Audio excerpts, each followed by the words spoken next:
Huwag na mo sabihin. Sabihin nila na ganito ganyan na ano. Tangina, no? Ang yayabang niya mga hayop na yan. Tangina yung mga yan.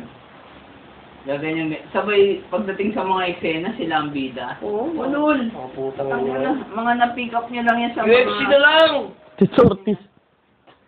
Hindi po pwede talaga. Brad, UFC na lang, no?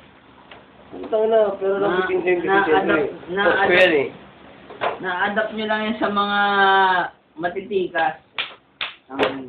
Si Andy ko na rin UFC player ka, tanong palayo mo. Putang ina. Ano palayo mo? Ayaw ko. Damaniac. Hindi pare. Boy Libog. Hindi pare. Ano?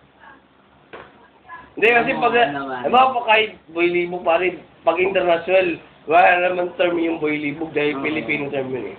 Hindi naman nakakaya sa ibang lugar. Kasi may babalu. Diba si ano? Si Renato Sobral?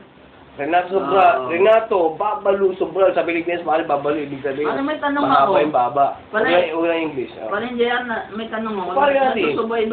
Nasusubaybay mo yung UFC, di ba? Hmm. Nakalaban ba ni Chuck Liddell si Randy Orton?